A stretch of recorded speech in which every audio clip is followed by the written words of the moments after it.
അനന്തപുരി വീണ്ടും യാഗശാലയാകാൻ ഒരുങ്ങുന്നു. നിരവധി ഭക്തരാണ് കരിക്കകം ശ്രീ ചാമുണ്ഡി ക്ഷേത്ര സന്നിധിയിലേക്ക് ഒഴുകിയെത്തുന്നത്. മാർച്ച് 30-നാണ് ചരിത്രപ്രസിദ്ധമായ കരിക്കകം പൊങ്കാല.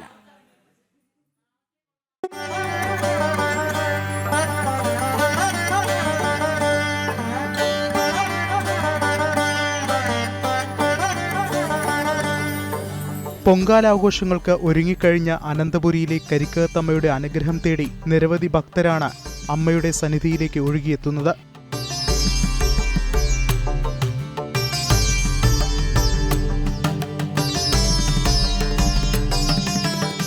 പാർവതി പുത്തനാറിന്റെ തീരത്ത് സ്ഥിതി ചെയ്യുന്നതാണ് കരിക്കകം ശ്രീ ചാമുണ്ഡി ദേവി ക്ഷേത്രം.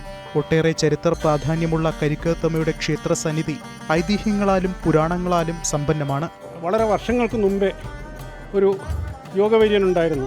അദ്ദേഹം അങ്ങ് വടക്ക് ദേശത്താണ് ചാമുണ്ഡി അമ്മയെ പ്രാർത്ഥിച്ചിരുന്നതെന്നൊക്കെ ഒരു ഗുരുവിൻ്റെ കൂടെ പ്രാർത്ഥിച്ചിരുന്നു. അത് കഴിഞ്ഞ് അദ്ദേഹം ഈ നാട്ടിലേക്ക് മടങ്ങുമ്പോഴത്തേക്ക് ദേവി ഗുരു ഒരു കുട്ടിയുടെ രൂപത്തിൽ കുട്ടിയുടെ രൂപത്തിലാണ് അദ്ദേഹത്തിൻ്റെ പുറകെ വന്നതെന്നാണ് പറയുന്നത്. അപ്പം ഇവിടെ പച്ചപ്പന്തൽ കെട്ടി ദേവിയെ അങ്ങനെ കുടിയിരുത്തി. ആ കുടിയിരുത്തിയിട്ട് ദേവിക്ക് വേണ്ടി ആ ദേവി വന്നതിൻ്റെ സ്മരണയ്ക്കായി പെണ്ണുങ്ങളെല്ലാം തന്നെ ഒരു പൊങ്കാലയിടുന്നതായിട്ടാണ് ചരിത്രം പറയുന്നത്.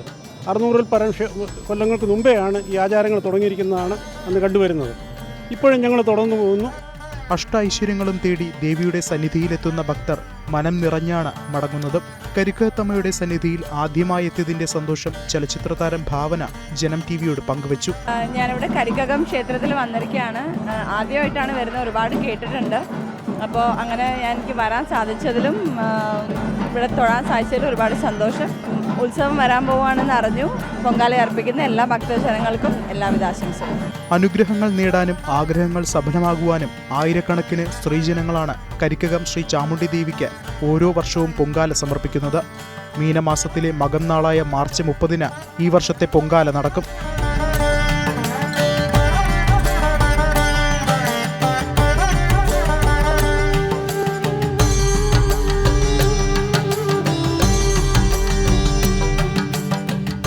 വിപുലമായ ഒരുക്കങ്ങളാണ് പൊങ്കാലയ്ക്കായി ക്ഷേത്ര ഭാരവാഹികൾ നടത്തിയിട്ടുള്ളത്. ഭക്തർക്ക് അന്നദാനം ഉൾപ്പെടെയുള്ളവ സജ്ജീകരിച്ചിട്ടുണ്ട്. ജനം, തിരുവനന്തപുരം.